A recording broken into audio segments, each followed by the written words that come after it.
Hello everyone, কেমন আছো সবাই? আশা করি সবাই ভালো আছো। তো মকর সংক্রান্তি তো কবে পেরিয়ে গেছে, তো এটা হচ্ছে তখনের ভিডিও, পিঠে বানানোর ভিডিও, কিন্তু আমি এখন অবধি পোস্ট করতে পারিনি, এডিট করা হয়নি তাই।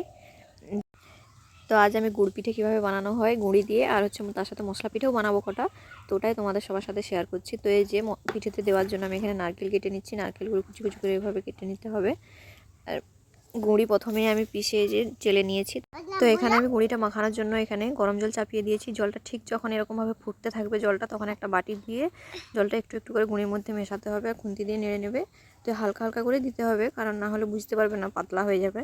তো তারপরে হাতে মাখলে তাহলে বুঝতে পারবে যে ঠিকঠাকভাবে হয়েছে কিনা। তো আমি এখানে মিশিয়ে নিয়েছি খুব ভালোভাবে। তারপরে এবারে হাত দিয়ে ভালো করে ডলে ডলে মেখে নেব।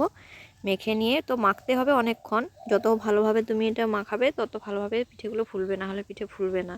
তেলে গিয়ে দেখবে পিঠে একদম উপরে উঠছেই না, নিচেই বসে আছে। তো এই যে আমার এখানে মাখানো হয়ে গেছে। তো এখানে মাখানোর পর আমি এটার মধ্যে গুড় দিয়ে দিচ্ছি, কারণ গুড় পিঠে বানাবো তো তাই গুড় দিয়েই বানাবো। তো গুড় দিয়ে তারপরে আমি বাকি নুন টুন সব দিয়ে দেবো, আর নারকেল দিয়ে দেবো। তো এখানে যে আমি তেল চাপিয়ে দিচ্ছি, তেল চাপিয়ে যে তেল গরম হয়ে গেছে, দেখো এখানে আমি সব কিছু দিয়ে যে তৈরি করে দিয়েছি, তারপরে যে পিঠে দিয়ে দিচ্ছি।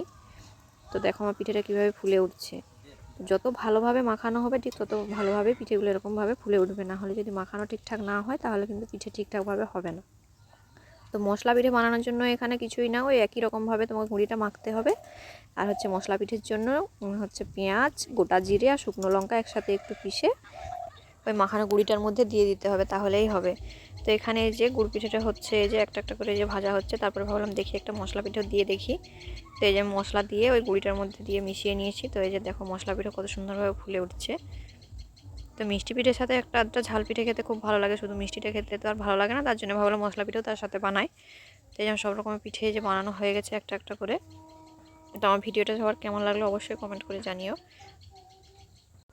বাড়িতে খুব সহজভাবে এভাবে যদি বানাও পিঠে খুব ভালোভাবে হবে। তো ভিডিওটি দেখে অবশ্যই যারা যারা বানাতে চাও বানাতে পারো।